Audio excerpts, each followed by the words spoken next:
Do you ever feel like no matter how much you do, it never feels like enough? That constant cycle of overthinking and overdoing has a name. And today I'm going to break down the cycle of high functioning anxiety, why it keeps you stuck, and most importantly, how you can start breaking free from it. Welcome to Calmly Coping. My name is Tati Garcia. I'm a licensed therapist and speaker here to help high achievers stop overthinking and finally feel calm and confident from within. If that resonates, then hit subscribe. Let's dive into the episode. Last week, I talked about the hidden costs of high functioning anxiety, how it shows up in your sleep, your health, your relationships, and your ability to actually enjoy life. And if you didn't catch that episode, then be sure to click here somewhere or click on the link in the description. This week, I want to help you understand why those costs keep piling up because of the cycle of high functioning anxiety. High functioning anxiety can feel like you're running on a hamster wheel. You're constantly moving, constantly doing, constantly chasing, but never really feeling calm, satisfied, or at peace. There can be this sense of being on edge. And the reason is because most of us are stuck in a cycle that feels automatic. It's this loop that keeps spinning, and until you can see the cycle for what it is, you'll just keep getting pulled along with it. So let me walk you through this cycle of high functioning anxiety. Stage 1 is the fear and anxiety. It starts with fear, the fear of failure, of letting others down, of not being enough. That fear causes us to want to prepare for the worst and anticipate, sparking anxiety, which feels uncomfortable and urgent. So an example is maybe you get an email for your boss asking for an update, and immediately your mind jumps to, what if they think I'm not keeping up? Or what if I don't have the right answer? This fear and worry kind of spins and creates what happens in stage 2, which is overdoing and avoidance. So to calm this fear, you jump into overthinking, overpreparing, overworking, the overs that I mentioned in last week's episode. On the surface, it looks like productivity, but really it's a way to avoid the discomfort of slowing down or risking failure. So an example is you stay up late, rewriting the report you have due 3 times, or you keep tinkering with your slides instead of just sending them. This is where those overs that I mentioned come in. Overthinking, overplanning, overanalyzing, and overdoing. Then we get to stage 3, negative thoughts and self-criticism. Even after you do all the things, your mind tells you it's not enough. Your inner critic speaks up. You should have done more. What if it still isn't good enough? What if they're disappointed? What if I get fired? What if I fail? Etc., etc. And that self-criticism can feel brutal. You might think, I'm never going to get this right. Everyone else seems to have it together. Why can't I? What's wrong with me? I'm such a failure. Stage 4 is the repeat. So of course, those negative thoughts fuel even more fear and anxiety, which pulls you right back into the start of the cycle. And around it goes to create essentially this downward spiral that we speak about a lot in cognitive behavioral therapy. And this is why it can feel like you're never done, like you're always pushing, but never arriving. Like rest and peace are always just slightly out of reach. And I want to clarify, this cycle is not always perfectly linear because that's not how life works. Sometimes you might bounce between stages or experience one part more than another, or it's going to show up differently for different people. But the important part is recognizing the structure and how these pieces feed into each other and keep this loop going. So maybe you're not necessarily starting with fear and anxiety, but you're noticing yourself in these behaviors and then stepping back and seeing what's going on under the surface. If you're nodding along, then you're not alone. And this is the exact cycle I've seen play out with so many of my clients and one that I've experienced personally myself. And this is something that your brain has practiced for years, maybe even decades.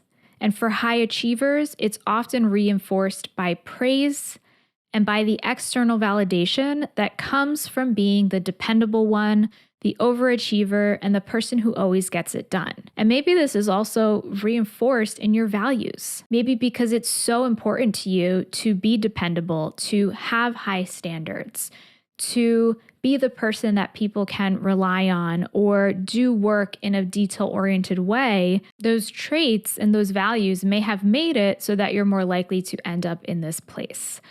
And I want to emphasize these are not bad traits to have. They're actually great strengths. And what we want to work towards is being able to build upon those strengths and tap into those strengths, but without functioning from a place of fear and anxiety and sacrificing yourself and your own needs, which is what often happens through this cycle of high functioning anxiety. Because some of those overs can look like overworking, and this inherently results in neglecting your own needs. But just because this is familiar doesn't mean that it is sustainable. Over time, this cycle can wear you down. It keeps your nervous system in a state of constant alert, leading to exhaustion, tension, headaches, digestive issues, difficulty sleeping, a sense of constant irritability. And it can also create distance in your relationships because you're there physically, but your mind is always racing, already on to the next task or worry. So if you've ever felt drained, disconnected, or like you're just waiting for that permission to finally rest, it's not your fault. This is the cycle of high functioning anxiety at work. However, that doesn't mean that you're just beholden to it and you cannot make changes. That's what I'm here for. That's what we're wanting to work towards. And ultimately, once you can see the cycle at work, you can start to interrupt it. Like I mentioned in last week's episode, awareness is that first step to recognizing the pattern that's been running in the background. And awareness doesn't mean you immediately break the cycle, but it does mean that you can begin to notice, oh, I'm in stage 2 right now. I'm overdoing to calm my anxiety. That moment of recognition is powerful, and it's the opening for change. So it might feel like we're not doing much, but we are doing so much when we can start to recognize these patterns. You are bringing what has been unconscious to conscious awareness, and that is a powerful step. There is a famous quote by psychologist Carl Jung. Until you make the unconscious conscious, it will rule your life and you will call it fate. And this suggests that when we're not aware of the patterns that drive us, then we just feel like this is what it is, not knowing that there can be another way, that we can make changes and we have more power than we often believe. And additionally, we might even attribute what's occurring internally to external things without recognizing that it's these internal patterns that are often keeping us stuck in these loops, and specifically in this case, in this cycle of high functioning anxiety. So here's your assignment for this week. And again, if assignment makes you tense up with stress and pressure, going back to those old days of school, then this is your focus of self-care for the week. I want you to start mapping out your own high-functioning anxiety cycle. So first, catch the moment when fear or anxiety shows up and ask yourself what triggered it. And maybe catching yourself looks like noticing the behavior first. So notice the behavior or urge that you're engaging in. Are you overthinking, overworking, overpreparing? And maybe that looks like then backtracking into, once you've noticed I'm overworking again, how am I feeling? Is there some sort of fear or anxiety under the surface here? And then that's when you tune into what your inner critic says after. Maybe you're overworking and you want to stop, but you're like, oh, you're such a failure. There's so many other people who work late. What's wrong with you that you can't do this? You're dropping the ball. Your boss is going to think that you're a terrible person, or whatever it is that that critic says to you when you try to stop the over behavior that you're doing, or that's fueling you continuing to engage in it, or both. And here's the extra step this week, in addition to the awareness and acknowledgement.